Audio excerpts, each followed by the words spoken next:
He has completed post-graduation course in hematology conducted by Indian Medical Association. He is executive member of Maharashtra. He has been executive member of Maharashtra Orthopedic Association twice. His hobbies are swimming and social work. His mission is people should not be suffering, and those who are suffering should be benefited by me. His vision has been disability-free India. He has presented his academic and social work at regional, state, national, and international conferences. Now I invite Dr. Shikadar sir for his talk. Thank you. Thank you very much, Shreyans. Now I am going to share my screen.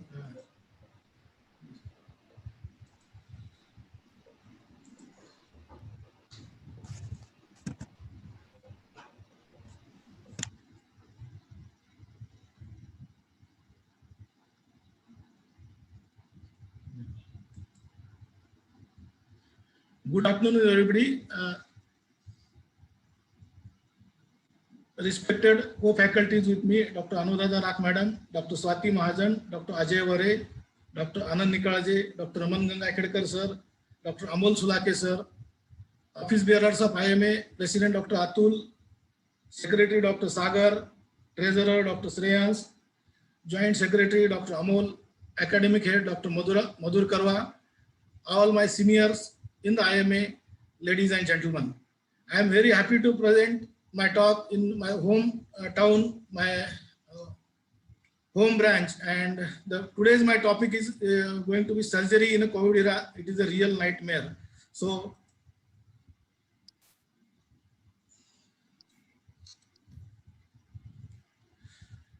thank you very much, Shreyans, for introducing me and for your kind words about me.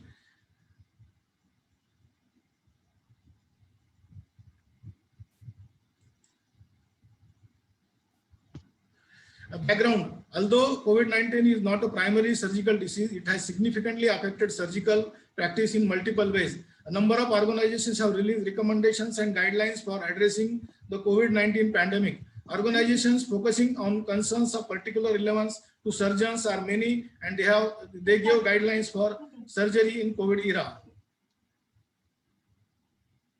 Why there is so much of worry because of COVID-19 and surgical work? As it is known that it is a highly infectious disease and it is a professional hazard to the healthcare workers. It is dangerous to both patient as well as surgeon and healthcare workers. It is more dangerous than HIV and tuberculosis. Affects almost all parts of organs and parts of the body. And funny part is 80% of the cases are asymptomatic. So the patient we are treating, whether he is a positive, negative, or having symptom, it is not known, and that is the reason for worry. Then current scenario, as you know that second wave is in full swing, cases are increasing day by day. Doing surgical work in such scenario is really challenging and really nightmare. Only emergency surgery should be given a priority, and planned surgery should be done with almost all precautions, if at all done. RT-PCR test must be done before any surgery taken. Then there is big dilemma whether to go for operation or not. There are various protocols and guidelines from the associations to follow, and there are standard operating protocols also for doing any surgery and testing before surgery, RT-PCR and antigen or other tests also. And elective versus emergency, as I said, in emergency surgery you have no choice but you have to go with all the precautions and tests. But for elective surgery you have choice whether to postpone it for certain period or you can go with full precautions and all. So it's a really nightmare, and because of all these PPE kits and all the precautions, cost of surgery has gone up, and that is also again a concern for surgeon as well as patient in this COVID era. So objectives of my talk will be to know about the risk in doing surgical work in this COVID era, to take utmost precautions while doing surgeries, to use personal protection equipments and other safety measures, infrastructure for the surgical work, what type of infrastructure is needed, what precautions we need to take, and to safeguard the surgeon and healthcare workers doing surgical work. So there is a literature review. There are many studies in Western world and guidelines given in India as well on safety of the surgeon and healthcare workers during surgical work and the impact of COVID-19 on surgical work in India and abroad. So there are many papers coming up from the Western world as well as from India which are highlighting on the hampering of the surgical work because of this COVID-19 pandemic. There are again papers on the response and operative room preparations for the COVID-19 outbreaks and surgery in COVID era operational directive. So it is proven fact that surgical work in India and in the world has been affected because of this COVID pandemic. So impact on the surgical work is widespread, and it ranges from workforce and staffing issues, procedural prioritization, as I said, viral transmission risk intraoperatively, changes to the perioperative practice, and ways of working alongside the impact on surgical education and training. So these are the points where there is impact on the surgical work. This is a pictorial diagram showing how it has been happened. Cancellation of the scheduled surgeries is there. There is a shortage of the blood and blood components. There is a shift of surgeons to the other area. In the most of the government institutes, all the departments have been diverted to the COVID services because of the increased number of cases, and it has hampered the surgical work. There are limited visitors' time and COVID-19 surgical pathway, post-operative surgical care. All these are hampered, and COVID-19 dedicated operation theaters are also less, and the surgical work has hampered because of all these issues.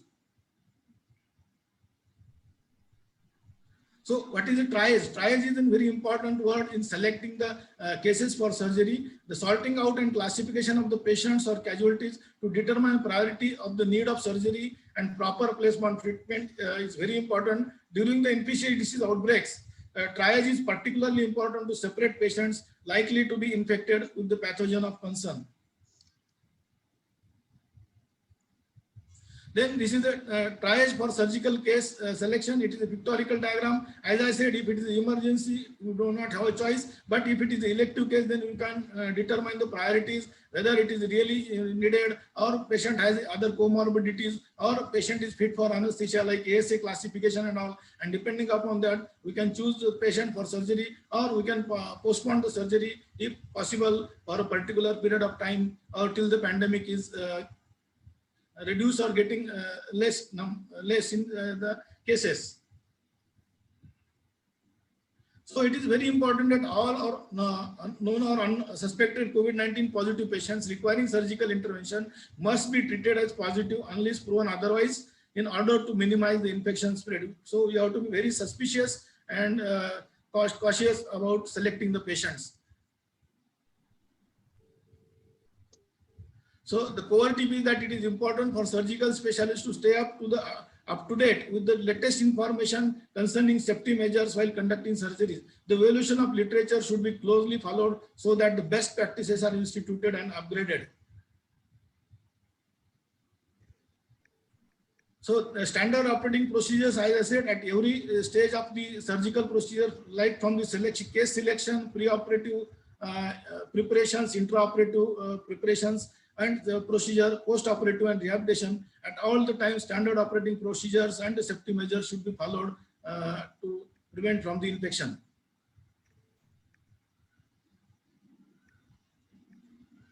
Then various guidelines. Initially, there were no guidelines for surgical work in India and abroad. When there was the first wave of the COVID, there were no guidelines. Many organizations came forward and formulated their guidelines for the surgeons. Indian Orthopedic Association, Maharashtra Orthopedic Associations also formulated guidelines for the surgical work, and they are very useful and important. It is very important and mandatory to follow the guidelines by WHO and other organizations for a safe surgical practice in COVID era.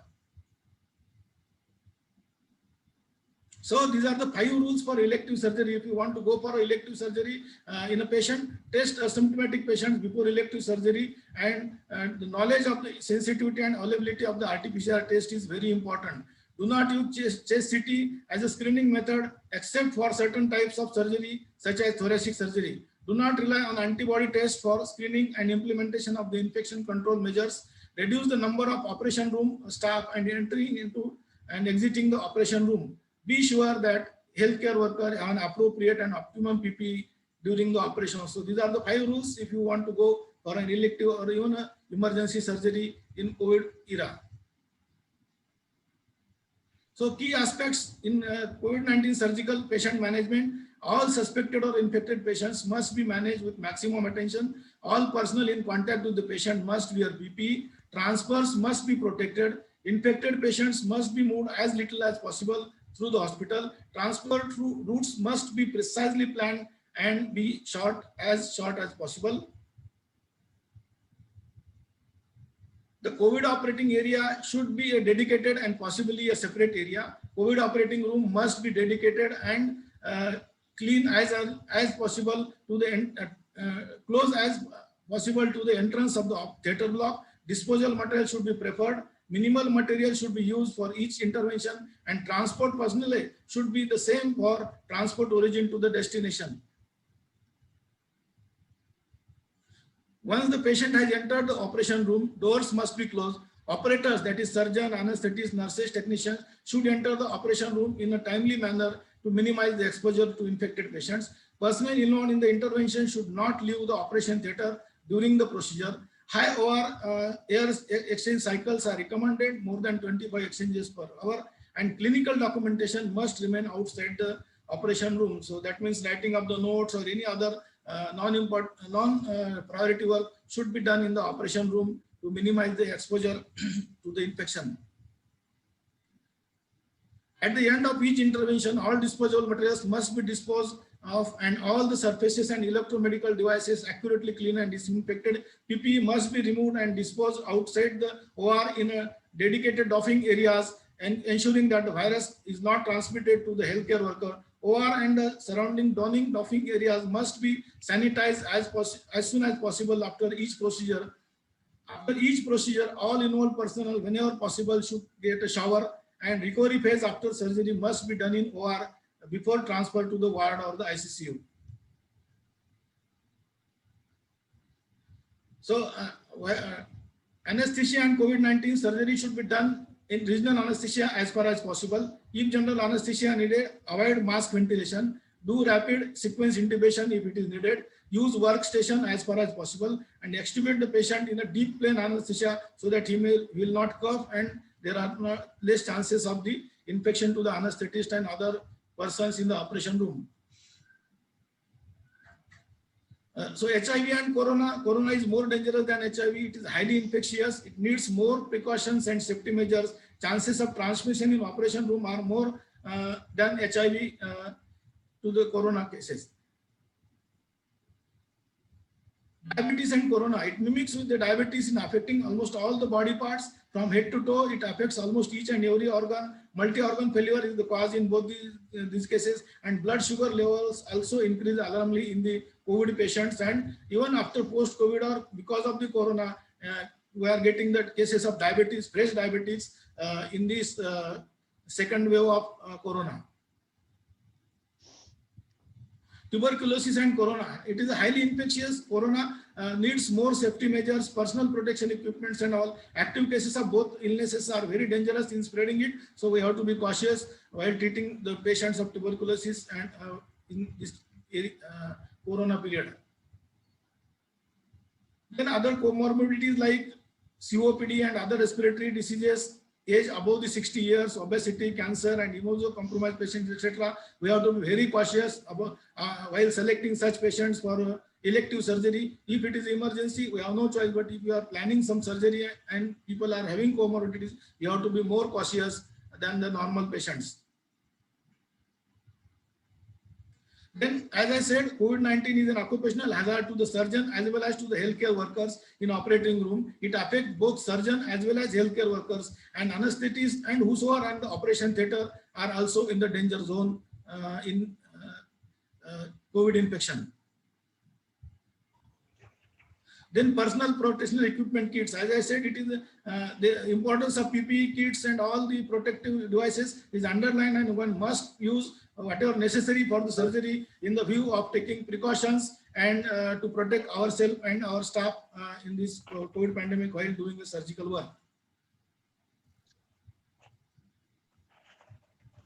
So these are the operation theater where it should be spacious and minimum people should be there in the operation theater while operating the case, and everything should be meticulously planned like pre-operative evaluation, case selection, intraoperative instructions, etc. And it should be very much planned and minimum personnel should be there in the operation theatre. And signages are very important. We should put everywhere the signages like put on N95, keep mask on, donning and doffing area, entrance into the OT, and all these signages are very important, and they must be in the place at proper place in the surgical room and adjacent areas. Can we stop the mute all the other people? I'm getting disturbance because of the background noise. Veena, please stop all the others. Yes, sir. Done. Yeah. Then preparations in the operation room, they are very important. Pre-planning and everything should be planned. 11th hour, one should not be in the hurry for getting any instrument or sterilizing any instrument or getting in the hurry. So there are chances of infection in that particular stage, and one must prepare for the surgery very meticulously in this area.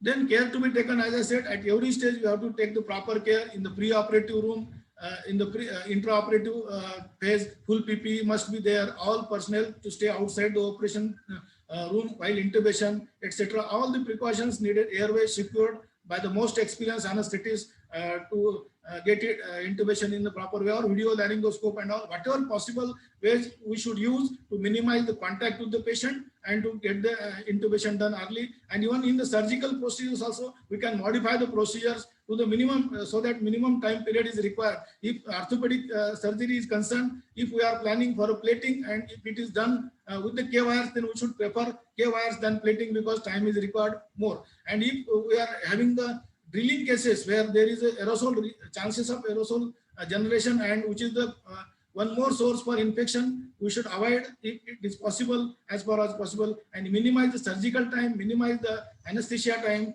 and post-operatively also dedicated transfers must be there, and utmost care like handover to the ICCU team, appropriate degowning of the and using of the valves at a particular level so that avoiding the infection is done in the pre-operative, intraoperative and post-operative time. So how to ensure that surgeons and staff are safe when doing the surgery? Elective surgeries should be postponed. Standard infection protocols procedures should be followed. Take precautions when performing, as I said, aerosol generating procedures where drilling or cementing is needed. We have to be more cautious because of chances of anaphylaxis and the chances of getting infection, and the post-op complications like pulmonary embolism are more common, and we have to be more cautious about it. Operating rooms should be allocated and sign posted in the doors, and if there no general anesthesia, the patient should continue to wear the surgical mask. If it is done in the regional anesthesia, the surgical mask must be there. If general anesthesia use, place the HEPA filter between the Y piece of the breathing circuit and the patient's mask. Endotracheal tube or laryngeal mask airway, if available, use the closed suction system during airway suctioning so that chances of infection are less. So time of surgery in the COVID positive patient, this is the timing of the surgery after following the SARS-CoV-2 infection. Quick takes elective surgery should be delayed for more than or equal to 7 weeks following the SARS-CoV-2 infection to reduce the risk of post-operative mortality and pulmonary complications. In addition, patients who are still symptomatic even after 7 weeks after the SARS-CoV-2 infection may benefit from the further delay until their symptoms resolve. So each and every case is individual, separate, and we can take the decisions according to the symptoms of the patient and the recommended guidelines. So recommendations for planned surgeries, as I said, postpone unless essential for the patient outcome, prepare OT for possible COVID-19 cases, educate the surgeon, it is very important, develop preparedness plan for providing essential operations during the pandemic, decrease exposure of the healthcare staff, particularly surgeons, develop dedicated COVID-19 operation theaters, prepare for repurposing of the OT to support critical care patients. Then vaccination, it has a very important role in vaccination. Vaccination of all the frontline workers, doctor, healthcare workers, and all involved in the surgical work must be done. It protects to the greater extent to all the healthcare workers. If at all infected, it protects lung and avoids serious complications. It gives an extra morale of confidence while working to the surgeons as well. Then in conclusion, the surgical staff needs to keep abreast the latest literature concerning safety measures to be taken during the surgical procedures. Review articles can prove some distance in helping this educational process. This knowledge must involve as new information comes to the light. Infection or death of the subspecialized staff must be minimized to preserve the ability to face surgical emergencies and associated activities that will continue to occur or perhaps increase during the mass casualties. You know that as on today, we have lost our more than 1,000 colleagues in the first and second wave, and we don't know when it is going to end. So it is very important that we should take utmost precautions while working and to preserve our doctors, healthcare workers and nurses for the facing the pandemic. Then the decision about resuming the elective surgeries, it has been repeated. Thus, it should be reconsidered by the authorities according to the institutional and local setting before it is defined as a screening method on its own. Routine CT scanning has no added value, and RT-PCR, as you know, that it is only 68 to 80% of the sensitive, and the predictive value ranges from 47.3 to 84.3 in the low endemic area. So it is an individualized decision, and one must be cautious about taking decisions about the selection of the surgical cases. So instituting precise, well-established plans to perform undeferrable surgical procedures and emergencies on the COVID-19 patients, positive patient is mandatory. Hospitals must prepare specific internal protocols and arrange adequate training of the involved personnel doing the surgical procedures and helping them in the operation room. So word of caution, in spite of the knowing all these guidelines and measures to be taken for the surgical, it is practically very difficult and impossible to follow all these norms in individual and the rural setups, especially the setups like our Jalna, where most of the setups are individual. It is very difficult to follow all the guidelines, but we should follow the norms to the best possible way and try and prevent ourselves and our staff from getting infected from the coronavirus. So take home message is that doing surgical work in the COVID era is very challenging job. Risk of infection and death of healthcare workers is including the surgeon is more. Triage for selection of the cases is very important. Risk benefit ratio should be considered while doing each and every surgery. Personal protection equipment are very important, and utmost care must be taken while doing the surgical work. Thank you very much for patience listening, and I am thankful to the organizers for giving me this opportunity to share my views, and I am thankful to my chairpersons and co-chairpersons for chairing this session. Thank you very much. Thank you so much, Dr. Prakash. May I now request our chairpersons if they have questions.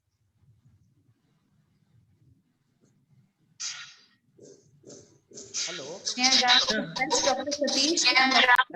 Yeah, ma'am. It was a very nice presentation. I congratulate Dr. Prakash Sigedar. As usual, the theoretical and practical aspect was very well covered. Just I wanted to share my just 1 or 2 points. If there is any trauma to the lower limb, this is supposed to be given. Probably, I think one can proceed little earlier, as he has told that one has to wait 6 to 7 weeks. But if trauma is there and lower limb is there, probably one can operate after 2 to 3 weeks also. And he has covered all the points. So once again, I congratulate him. Thank you.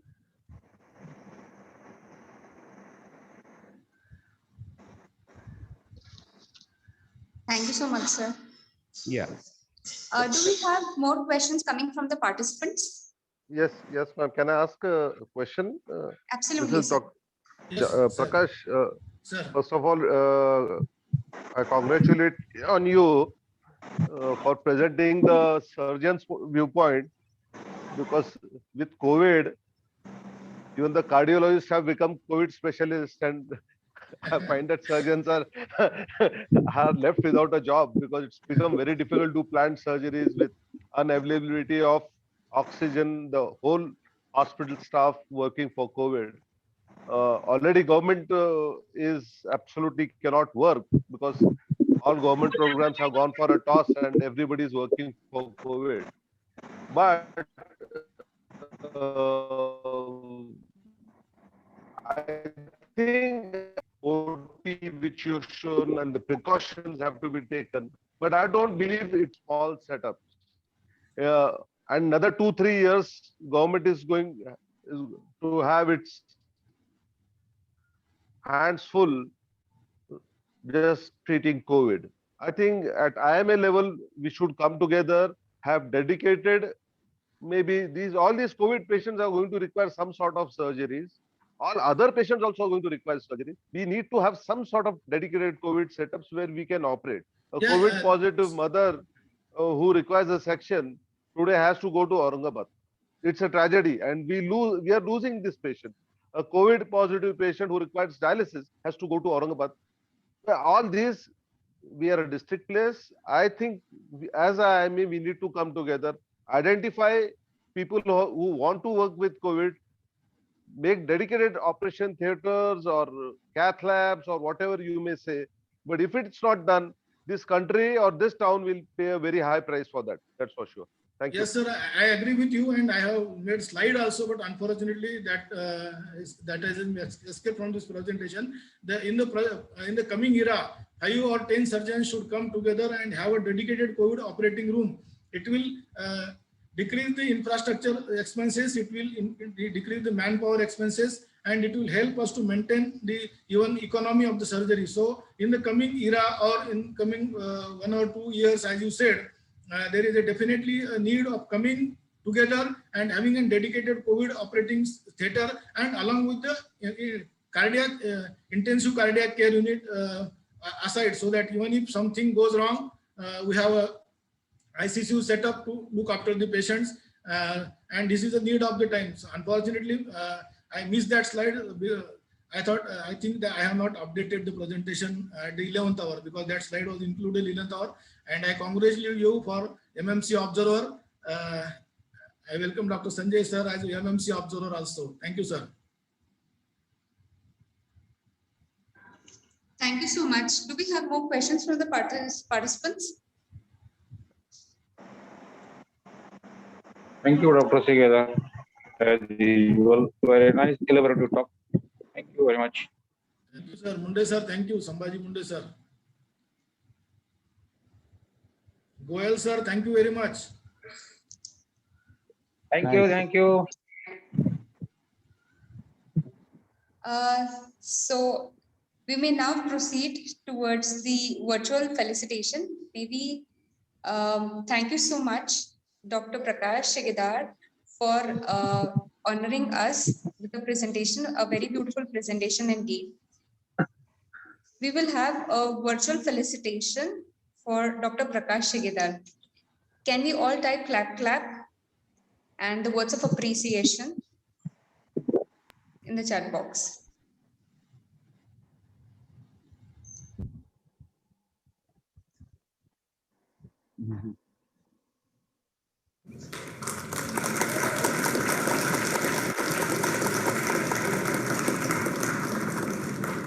Thank you so much, sir. I would also like to thank our chairperson, Dr. Satish Goel and Dr. Sambhaji Modi.